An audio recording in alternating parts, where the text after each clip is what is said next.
sky was a brilliant blue, as deep and clear as a dream of heaven, hung over the alpine meadows like the vault of a vast cathedral. In the lake below, a reflection could be seen in the sparkling water, a bright patch of purple with a long tail that fluttered even though no wind was ruffling the lake's surface. Andrew ran across the meadow, trailing a line from a ball of string unraveling in his hands. Above him, the kite dipped and turned like a child at play, climbing ever higher, miraculously higher, into the brilliant sky where still no breeze had stirred. The string tugged between his fingers, and he played out the line, letting the kite freely soar.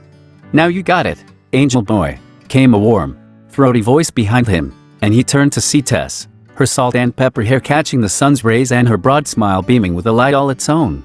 "But," said Andrew, out of breath from his fast dash across the meadow, "there's no wind, Tess." "Who said anything about wind?" Tess laughed, squinting up at the kite as it glided through graceful figure eights across the cloudless expanse. "It's a God thing." Andrew shrugged and turned to follow Tess's gaze heavenward. A God thing? Of course it was. A short distance away, on the crest of a knoll overlooking the lake and the snow-capped mountains, Monica sat on a mossy rock that seemed to have been placed there for just that purpose. Carefully, and yet with an assurance that comes in her lap, she cradled a sketch pad, and from an artist's paint box at her side she dipped her brush into a bottle of jet black ink from experience. She layered the strokes of an ancient Chinese symbol across the thick, white paper. From broad to narrow, vertical to horizontal, the character began to take shape, the timeless balance of a timeless land. As she worked, a white dove appeared, making its way across the sky, and Monica lifted her free hand without even looking up so the bird could land on her finger. "It's my favorite word," Monica said as the cooing dove seemed to peer down at the paper. "Windowsill. Not much to look at in English, I'll admit, but in Chinese, why, it's practically a work of art." She said the word again, the lilt of her brogue caressing the sound. "Windowsill. Windowsill." Tess and Andrew stood beside her now, admiring her handiwork. Andrew held a kite, now a fragile, earthbound thing, as the bemused Tess shook her head. "Now when do you ever imagine you'll need to write down the word windowsill when we're in China?" Monica put the finishing touch on her calligraphy and set down the brush, waiting as the warm sun dried the ink. It was so beautiful here, so peaceful. If she had the choice, she might linger in this meadow forever. But, of course, that wasn't up to her, and already she knew that they must be going soon. "Did you know," she said, turning to her fellow angels beside her, "that the Great Wall of China is the only man-made structure you can see from the moon with the naked eye?" "You mean you can't see all those squiggly lines?" asked Tess. "What squiggly lines?" was Monica's reply. "I think," Andrew added, "she means borders. International boundaries." "Exactly," said Tess with a snort. "All those lines folks draw to keep themselves in, and to keep others out. That wasn't God's idea." "No, sir. See, the Father made some things that were never supposed to stay put. Like ideas. Important ideas." She pointed to the kite in Andrew's hands. "You take that little bit of cloth and sticks and string, for instance. An idea might not be much more than that. But you put a wind underneath it, and all of a sudden, that little notion is gonna take right off and fly. And it's gonna go where it needs to go, without bothering about somebody else's border. Because that's what it was made to do." She turned to both of them with the loving yet challenging look a mother might share with her child as he takes his first step, or a captain with his crew on the verge of a new voyage. "That's what we're about to do, be the wind under somebody's wings. Of course," she added with a sigh, "whether they fly or not, well, that's up to them. All we can do is give them the chance." The Manhattan morning was a busy blur of workaday rituals, a quick cup of scalding coffee, a mad rush for the Uptown Express, and a crush of commuters all hurrying to their offices and cubicles, honeycombing the midtown skyscrapers, their deep shadows cast wide by the rising sun.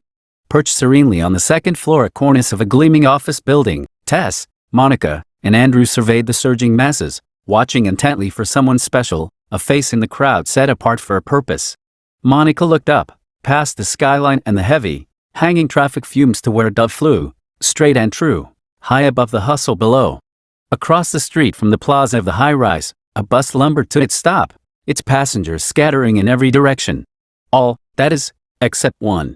Her name was Jean Chang, and as the angels on the ledge above caught sight of her, a quickening passed between them. Here she was. This was the one they had come for. And it was here, on a routine morning at an anonymous street corner in an uncaring city, that the story would begin to unfold. Jean stood silently for a moment as pedestrians pushed around her.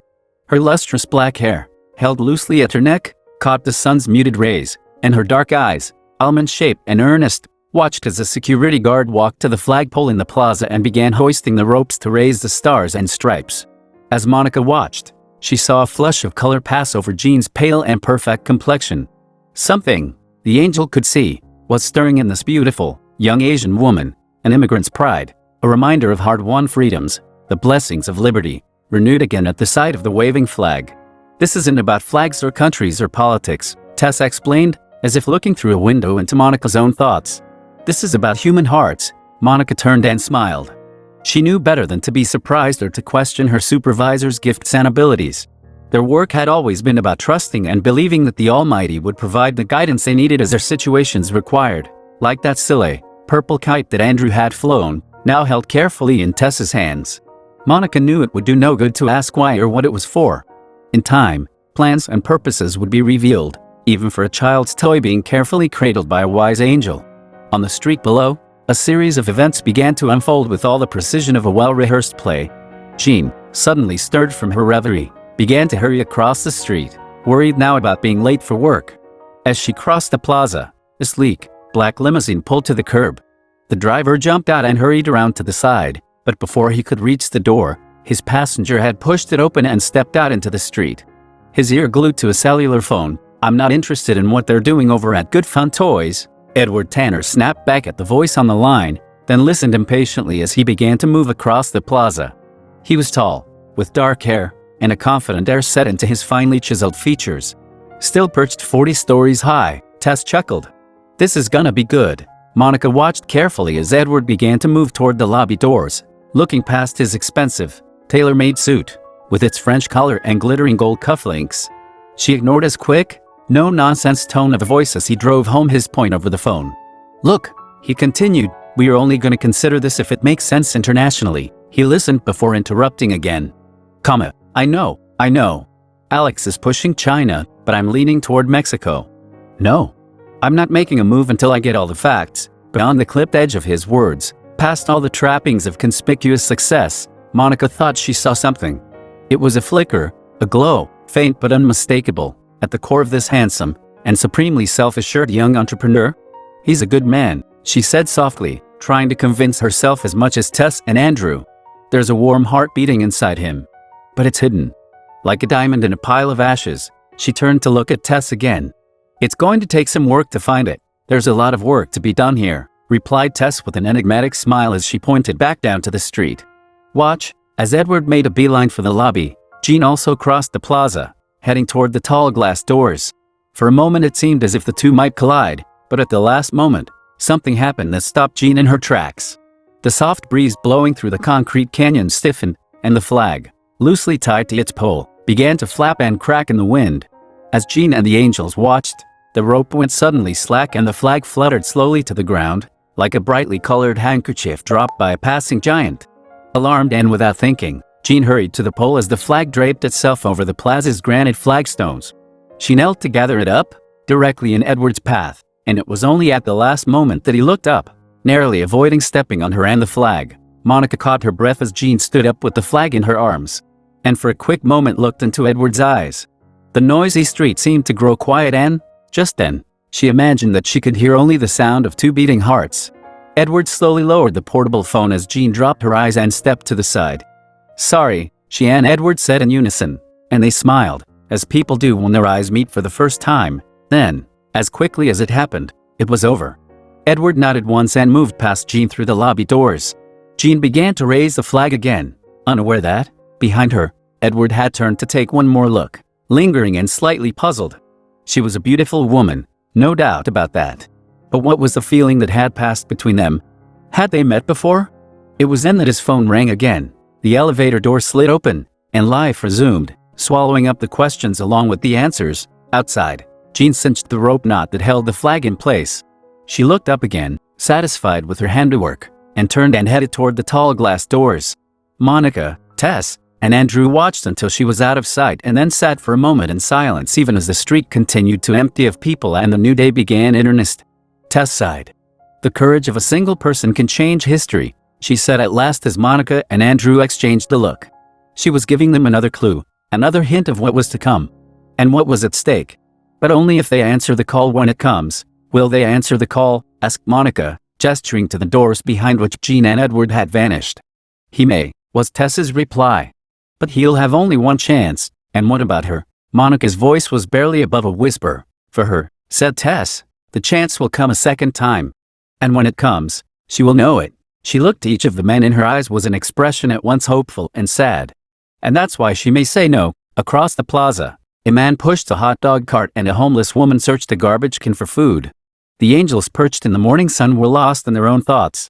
Monica looked up again into the sky, hoping for another glimpse of the dove.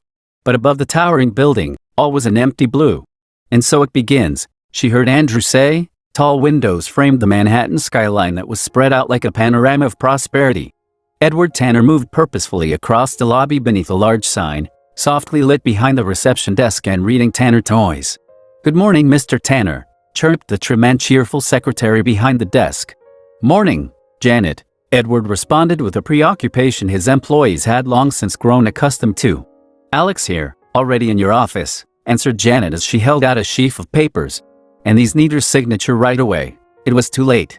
Edward had already disappeared down the hallway and through the double doors that sported his name embossed on a shiny, brass plaque. Waiting for him inside was Alex Stella, the firm's high-strung attorney who at that moment was staring at a small purple object with a puzzled expression. What Alex lacked in Heidi made up for in nervous energy. He was looking at Tess's kite and the angel herself stood by, expectantly waiting to hear the lawyer's verdict. I don't know, Alex was saying in a puzzled tone. You don't turn it on. It doesn't light up or shoot anybody. Kids are very sophisticated these days. He handed back the paper stick and string instruction. I don't think it's her kind of toy. Oh, but that's where you're wrong, said the irrepressible Tess. See, this toy isn't necessarily just for kids. It's portable. Why? It could fit right in your briefcase, Alex sighed. It was too early in the day to deal with crackpot toy inventors. And why would I want a kite in my briefcase? He asked. Well, answered Tess, pretending not to notice his irritated tone. You might want to fly it. You are a toy maker, after all. No, said Alex with exaggerated patience. I'm a lawyer? Well then, honey, Tess replied laughing, you need to be flying a kite. And with this one, it doesn't matter where you are. It's guaranteed to soar as high as you want. Wind or no wind, the remark perked Alex's interest. You mean you've developed some sort of new technology or something? See for yourself, said Tess, the twinkle in her eye unnoticed by the attorney. Go ahead and check it out. Then give me a call. We'll talk. From across the room, Edward cleared his throat, announcing his presence. Alex straightened immediately and, putting his hand on Tess's elbow, nudged her toward the door. Fine, he said. We'll be in touch. Tess let herself be moved along until they passed by Edward, where she suddenly stopped and looked the young executive straight in the eye. You like kites, Mr. Tanner? She asked. Sure, Edward answered. There was something about the intensity of this eccentric woman's gaze that stirred a strange feeling deep inside him. Why not? A kite's like a soul, Tess continued without breaking her gaze. And you know, everybody likes to fly. This lady was just leaving, said Alex, as he pushed Tess to the door a little too forcefully, closing it behind her and leaning against it with a relieved sigh. Toy inventors, he said, shaking his head. They're a whole different breed. Edward was perusing the kite with casual interest. A portable kite, he mused. How does it work? Never mind that, said Alex. I got a call from Isaacson this morning. The investors are getting nervous. We've got to come up with a way to reduce costs. We just can't stall anymore. We've got to close the plants down south and get an operation started in China. I thought we were considering Mexico. Alex shook his head again, in a gesture that mixed exasperation with affection. How long have we known each other, Eddie? He asked. I seem to remember a dorm room at Syracuse, said Edward with a smile. Exactly, said Alex. And in all that time, have I ever steered you wrong? He leaned across Edward's desk, picking up objects randomly, a paperweight, a fountain pen stand, a stapler, and turning them over. Look at this. Made in China, made in China, made in China. Look to the east, old friend. That's where the future is. Alex was getting excited now, waving his hands and moving in close to make his case. I've got a file in my office this thick, he continued, holding his thumb and forefinger an inch apart. Letters of introduction, inquiries, business proposals, all from Chinese companies. The labor's cheap. The raw material is bottom dollar. I'm telling you, Eddie, we've got people over there just begging to save us money. Edward folded his arms and leaned back against his desk. The morning sun shone brightly through the penthouse window, and he thought to himself how much he valued his old college roomie. They'd been through so much together, building this company from scratch, and now it was all about to pay off as demand for Tanner toys made them the hottest newcomer in this fiercely competitive industry. Of course, if Alex said China was the place to be, he was probably right. His friend made a habit of doing his homework. But Edward only shook his head and looked doubtful. "But we don't know anything about China," he said, wanting to see the grand finale of Alex's performance. "I'm way ahead of you," his friend replied with a grin. "I've already gotten a consultant. Expert on the whole Pacific Rim thing. She'll walk us through the import-export game." "Wait a minute," interrupted Edward. "She?" Alex arched his eyebrows, his grin growing wider. "Thought that might pique your interest," he said. "Smart as a whip. And she's pretty, too." Edward smiled ruefully. His friend knew him too well. "So," he said, "when do I meet this smart, pretty Pacific Rim expert?" An intercom sounded on his desk and the voice of Janet announced, "Your 9 o'clock is here." "That'll be her now," said Alex, glancing at his wristwatch. Right on time. The door opened and Monica stepped into the room, dressed in a navy blue business suit, carrying a leather attaché case and looking, for all the world, like a successful young executive. A quick round of introductions and handshakes followed, during which the angel couldn't help but notice Edward's admiring gaze cast her way. The three sat down at the conference table, and Alex turned to Monica. "So," he said, "my boss wants to know why we should build our new toy factory in China. Is that a question you can answer?" "Indeed it is," replied Monica confidently, and, snapping open her briefcase, she pulled out a handful of papers and passed them around. "I've taken the liberty of preparing this prospectus based on your company's annual reports over the past 5 years and a comparative profit and loss statement, based on current economic conditions on mainland China. Of course, these figures must be adjusted for," she faltered, then stopped as it became apparent that Edward Tanner was no longer paying attention to her words. He had, instead, picked up Tessa's portable purple kite and was turning it over in his hands, like a small boy with a new toy. "He's brilliant," said Alex, leaning over to whisper in her ear. "Quirky, but brilliant. Do you mind if we talk outside?" Edward asked suddenly and, without waiting for an answer, he rose and walked to the glass door that opened onto the penthouse patio. At once mystified and amused, Monica and Alex followed him into the bright sunshine high above the surging city. A few minutes later, Edward was tugging at the kite's string, while the tiny patch of bright purple was ducking and weaving, soaring over their heads and swooping between the looming shadows of the skyscrapers. It was a performance all the more amazing given the fact that, even at the dizzying height of the top floor, no wind was blowing. "It's fascinating," Edward said, as much to himself as to the others. A physical impossibility, but a beautiful sight. Nonetheless, Monica interjected, her head craned to follow the kite's random flight. About our Chinese project," Alex interrupted. "Go for it," was Edward's quick reply, his eyes still fixed on the tiny dancing kite. "Go for it," echoed Monica, surprised by the snap decision. Edward turned to her. "Alex thinks China is a good move. That's what I pay him for. Now, what am I going to pay you for?" Monica turned to Alex, who beamed a broad grin and gave her the thumbs-up sign. "Well," said Monica, "Mr. Stella has suggested that I accompany you to Beijing to evaluate the offers and help negotiate the trade agreements." "Do you speak Chinese?" asked Edward, beginning to reel in the kite. "A little," revealed Monica. "But I'd feel better if we had a competent translator, anybody in mind." As if by some magnetic force, the kite was pulled closer to Edward's outstretched hands. Monica shrugged. "If I had a choice, I'd say someone in your company, someone who understands the toy business. There's that girl down in contracts," Alex said and snapped his fingers as he tried to remember. "Jean something. She looks Chinese. Why don't you find out?" Edward said as the kite settled into his hand like a trained bird. He folded it up and passed it to his friend. "And while you're at it, try to figure out how this thing works." Alex looked across his desk to where Jean Chang sat stiffly in a straight-back chair. The young lawyer, whose slight build and shock of sandy hair underscored his impulsive and boyish character, studied the beautiful, yet somber woman he had summoned to his office. Behind the attorney and slightly to one side, Monica stood, her arms folded, her face half hidden in the shadows of afternoon light. As she looked at Jean, she tried to penetrate the veil of sorrow that clung to her like a morning mist. "What is it about her that makes me feel so sad?" Monica thought to herself. What does she remember, and what is she trying to forget? But it wasn't sadness flashing from Jean's dark eyes in that moment. It was anger and resentment, springing up like a hard shell around her. You asked me if I speak Chinese, she was saying with a cutting edge in her voice, because I look Chinese. Well, to tell you the truth, Alex began, more than a little taken aback by her tone. I am not Chinese, Mr. Stella. Jean interrupted stiffly. I am Korean. I was born in Seoul and raised in this country. So, even if I wished to accompany you to Beijing on your fact-finding trip, I would be of no use to you. She started to stand up.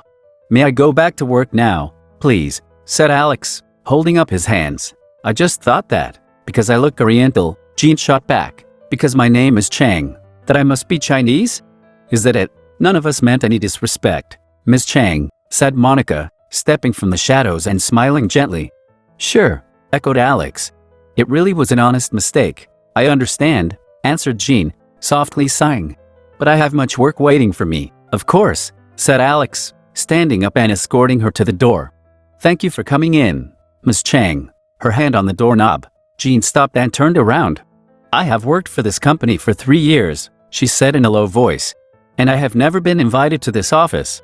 It has, at least, been enlightening. Outside the door, Jean stopped for a moment, leaning against the wall and waiting for the surge of emotions that had overcome her to subside. Her heart pounded in her throat, and she felt an unaccustomed rush of shame. What she had just done was wrong, against everything she believed and had ever been taught. But what choice did she have? How could she ever have made them understand? These thoughts were still weighing heavily on her mind when Edward turned the corner and, catching sight of her, stopped in his tracks and smiled, straightening herself and smoothing back her hair with a nervous gesture. Jean hurried down the hall, hoping he wouldn't notice the blush of color that had risen in her cheeks. His smile turning quizzical, Edward pushed open the door to Alex's office. Was that the Chinese girl in contracts you were talking about? He asked his friend. She looks promising. Forget it, answered Alex with a sigh. She's Korean, not Chinese, and not at all interested in a free trip to Beijing. So now what? Monica stepped forward. I'm sure we can find a translator, she said with a comforting smile. In the meantime, we should probably go over some of the proposals you've been getting. She paused before adding, I have a favor to ask. Though, what's that? Said Edward. It's lunchtime, and I'm starving, the angel said. Can we do this over lunch? I know a nice little place not too far from here. A quick cab ride across town deposited the trio outside a small Chinese restaurant brightly decorated with paper lanterns and a gaudy New Year's dragon painted along one wall. Settling into a cozy booth and ordering a variety of savory house specials, Monica and the toy makers began going over the thick file of business proposals. Interrupted from time to time by Alex's fumbling efforts to shovel food into his mouth with his chopsticks. Give it up, buddy, said Edward with a grin. A fork is faster. No way, replied Alex as a morsel of Kung Pao chicken fell off the chopsticks and into his lap. We're going to be doing a lot of this where we're going. I'd better get used to it now. Monica, meanwhile, was busy prioritizing the pile of proposals, separating out a handful to one side of the table. These 4 seemed to be the most likely candidates for a joint venture, she explained. Will they understand that we are only going in as subcontractors? Asked Edward. Monica nodded. A lot has changed in China with the new open-door economic policy. No one is anxious to go back to the bad old days of state-run businesses, but they're having their own problems dealing with the consequences of a free economy. Crime. Corruption. That's one reason the government still has a heavy hand on the whole country. That's not really our problem, interjected Alex around a mouthful of fried rice. We are interested in profits, not politics. He glanced across to Edward. Right, boss. Boss. But Edward wasn't listening, distracted this time by the familiar figure of a beautiful Oriental woman coming down the street. Isn't that the woman from contracts? He asked, pointing out the window. The others, caught by the coincidence of seeing Jean again, stopped what they were doing and watched as she came closer. At a newsstand outside the restaurant, she paused to pick up a paper, its headline printed in large, Chinese ideograms. Reading the front page, she pushed open the door and entered the eatery, unaware of the threesome watching her from the booth. Alex and Monica traded a quick look as Jean stopped at the front counter to exchange a pleasant greeting with the wizened old woman at the cash register. Taking a nearby seat, she rattled off her order in Chinese to the waiter and then settled back to peruse the newspaper. Edward leaned close over the table, asking in a low voice, I thought you said she didn't speak Chinese. This is a Chinese restaurant, isn't it? And, unless I miss my guess, that's a Chinese newspaper she's reading. Monica nodded. Yes, she said.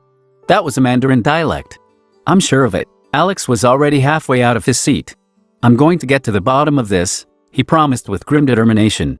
Striding up to Jean's table, he stood silently until, feeling his eyes on her, she looked up. "Well, Miss Chang," Alex said, summoning his most stern voice and pausing in an attempt to appear taller. "For a Korean, you certainly seem to have a facility for ordering Chinese food in a Chinese restaurant and Chinese while reading a Chinese newspaper, Mr. Stella," Jean said, the color draining from her face. "Ms. Chang," he continued, cutting her off. "You are an employee of Tanner Toys, are you not?" Jean nodded, lowering her eyes as feelings of shame once again rushed over her. Alex rolled on. "As an executive officer of Tanner Toys, I must ask you, since you have seen fit to lie about your background, what else you might be concealing from your employers?" Jean opened her mouth, but no words came out. From across the room she caught a glimpse of Monica and felt a momentary flash of gratitude at the empathetic look on the angel's face. She turned back to Alex, towering over her with arms crossed like an unforgiving taskmaster. She tried again to speak, hoping against hope that this time the words would come, when suddenly, with a bustle of bright color and unbridled energy, another familiar figure barged into the restaurant. "Well, if this don't beat all," exclaimed Tess, her voice lifting above the street noise that followed her in through the open door. Her self-confident happiness and ample personality seemed too big for the small space she occupied, and Monica smiled to herself as she watched her experienced friend take charge. "Imagine you and me getting a hankering for Chinese food at the exact same time, Mr. Stella." Alex swallowed hard as he tried to maintain his dour demeanor. But it was clear he was no match for this force of nature called Tess. She grabbed him by the arm and began pulling him to a booth at the rear of the restaurant. "Pardon us," she said to Jean on the way past, "but Mr. Stella and I have some important business to discuss." "Don't we, Mr. Stella? I really don't have time," Alex began, only to be stifled by Tess's full laugh. He was no match for this angel. "Don't have time to hear my new marketing ideas for that itty-bitty kite?" she asked in disbelief. "Of course you do," and with that, Tess pushed Alex into the corner booth, blocking his escape by sliding in next to him. While Monica and Edward suppressed a giggle at Alex's dilemma, Monica cast a quick look to Jean from across the room, inviting her to join them. Jean hesitated for a moment before accepting, obviously still chagrined at being caught in a lie. "I am so sorry," was the first thing she said as she sat down across from Monica and Edward. "I am afraid I have made Mr. Stella very angry." "Don't mind him," said Edward, putting a comforting hand over hers. "He's a great lawyer, but he could use a little work in human relations." Jean smiled gratefully, but the expression faded after a moment, washed away in the sense of vague sadness she carried around like an old and lingering memory. "I must confess that I did not tell you the truth today," she said, turning to Monica. "I am Chinese and, of course, I speak the language." She gestured to the old woman behind the counter. "But you could see that for yourself. I was born in Beijing and, please," Edward interrupted, his hand still covering hers. "You don't owe us an explanation, but I do," cried Jean with sudden intensity, and, in that moment, Monica knew that this young woman had been carrying around a heavy burden for far too long. "It's almost," the angel thought to herself, "as if she wants to tell us, to share her sorrow so that we might help carry its weight."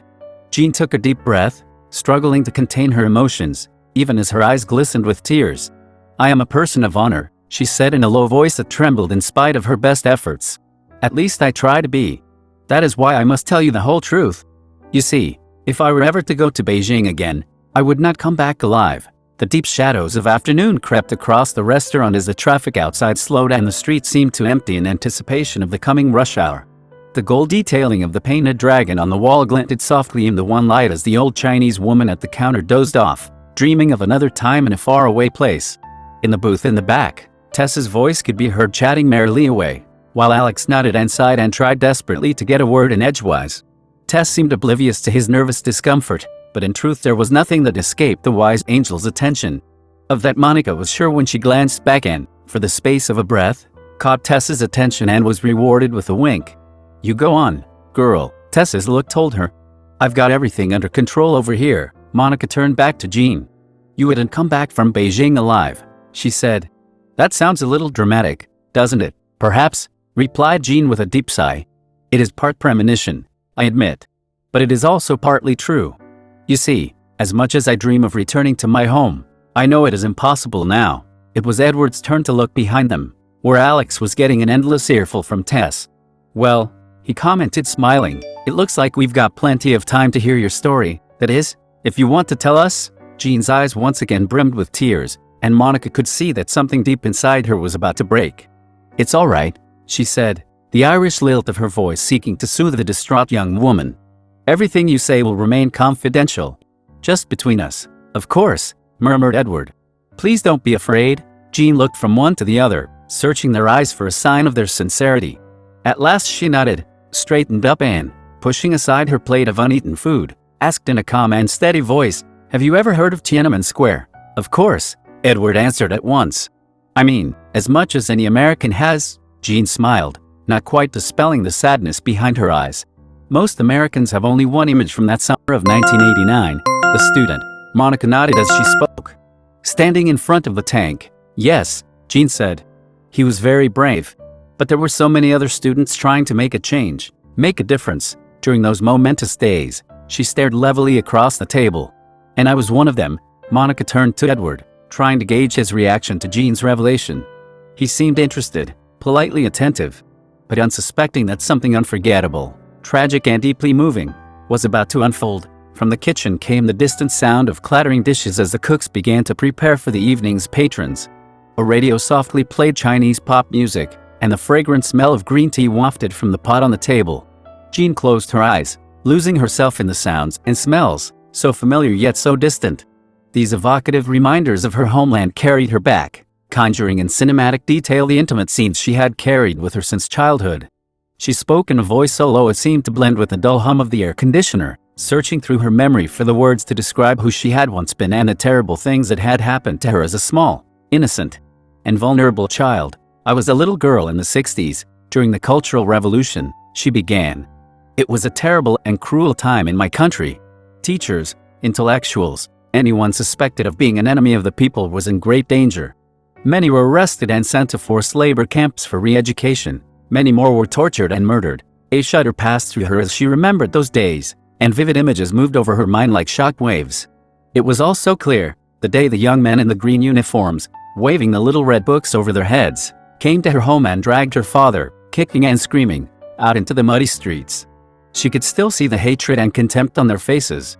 It was as if it had happened yesterday, as if it were still happening, forever and ever in the echoing chambers of her memory. "My parents were professors at the university," she said, forcing herself to continue, to keep talking, if only to hold the horrible images at bay.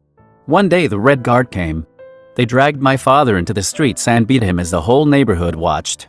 They forced him to confess crimes against the revolution." Suddenly, in her mind, a shot rang out, loud and harsh. She started at the sound, but nothing could stop the flow of words now. Perhaps in telling her story, she could at last free herself from its tragic grip on her life. "My father was humiliated," she said, "and could not bear the shame.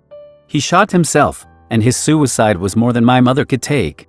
She became ill, but because of the shame my father had brought on our family, she did not receive proper medical care. She remembered herself as a little girl, weeping at the deathbed of her mother, more men in uniform, coming to take her away, lifting her screaming into the back of a truck, a long, chilling ride deep into the countryside, and the iron gates of a grim and foreboding place. I was 5 years old when they took me to the orphanage," Jean continued. "It was cold and there was never enough to eat." She opened her eyes again, but the faraway look remained. "To this day I can never get used to having enough to eat." Edward's polite disinterest had disappeared. Like Monica, he was riveted to the flow of Jean's story. "What was the orphanage like?" he asked softly. "A hard and lonely place," she replied. "I felt always so alone." As she spoke, it brought to mind one gray afternoon, waiting for food at the end of a long line. When her bowl was finally filled with the dregs of a thin soup, she made her way to a pallet bed, careful not to spill a drop of her precious meal until an older, stronger orphan stole it right out of her hands, sloshing some of the lukewarm liquid onto her soiled dress. But she didn't cry or make a single move. She was learning what it meant to suffer and how to endure. "I thought that was the way the world was," Jean said now in a whisper. "Nothing belonged to you, not even your own thoughts. And you never dared to hope for something better." Jean could recall being on the outskirts of the small village near the orphanage. In front of her a tableau was being acted out that her childish mind could not comprehend. A man, surrounded by more green-uniformed young people, was kneeling in the street, forced to wear a tall, conical hat and watch as books were hauled from his house and thrown out to a roaring bonfire. "It was then that something caught my attention," Jean said, realizing for the first time that she had all along been describing to Monica and Edward the pictures she saw unfolding before her mind's eye. A single book lay in the street. Its pages were singed, but it had somehow escaped the fire. I reached down and snatched it up, hid it under my jacket and walked quickly away. It was a terribly dangerous thing to do, Jean said. But even as a little girl, I knew I had nothing left to lose. From across the table, her stare pierced the hearts of her listeners as she said with utter conviction, "And what I found in that book would change my life forever." "What was it?" asked Monica breathlessly. "I couldn't read the words," Jean admitted shyly, "but there was a picture in the front of the book of a beautiful lady. She held her head proudly. She seemed to be afraid of nothing. I wanted so much to be like her." She remembered running to a far corner of the orphanage yard, where there was a pile of rocks. Carefully moving one of the stones aside, she hid the book away, deep in a crevice where no one would ever find it. "It was the only thing that was mine," she continued. "And I sometimes think it was the only thing that kept me alive over all the years that followed." The pictures in her memory were growing dim now, as seasons swirled by like autumn leaves before a winter wind. Vague impressions moved across her vision, images of a young girl blending into images of a young woman, a process of years compressed into a few fleeting moments. But when she could clearly remember what happened next, it was that same pile of rocks at the far end of the barren dirt playground that rose up before her. Jean reached down to move away the stone of the secret hiding place, taking out the precious book yet one more time. But the hand that held the book was older, the face wiser, with the first traces of the sadness that Jean would carry with her into adulthood. She was a teenager now, still an orphan but ready, at last, to step out into the world and make her own way. Later Mao was dead, she continued, pausing only to take a sip of tepid green tea, as if it were an elixir that would bring her memories into sharper focus. China was changing. People began again to live, to stop looking always over their shoulders and waiting for the soldiers to pound at the front door. As soon as I was able, I left the orphanage and made my way to Beijing. The only things I took with me were a few clothes and my precious book. I was determined to learn to read its words, to discover for myself who the proud lady in the picture really was. The images in Jean's mind began to meld together, a swirl of scenes and moments that seemed to rise from her memory by themselves. A classroom crowded with college students copying their lesson off a blackboard. Then a group of happy, laughing young people crowded into a campus cafe, loudly trading jokes and opinions. Among them was Jean, flanked by two young men, all enjoying one another's company. In her mind, Jean could see clearly the young man who carried her books. He was hardly more than a boy really, yet his smiling face was lit with love as he gazed at her. She heard a voice, her own, and realized once again that she was still talking, describing for Monica and Edward what was rising from her memory.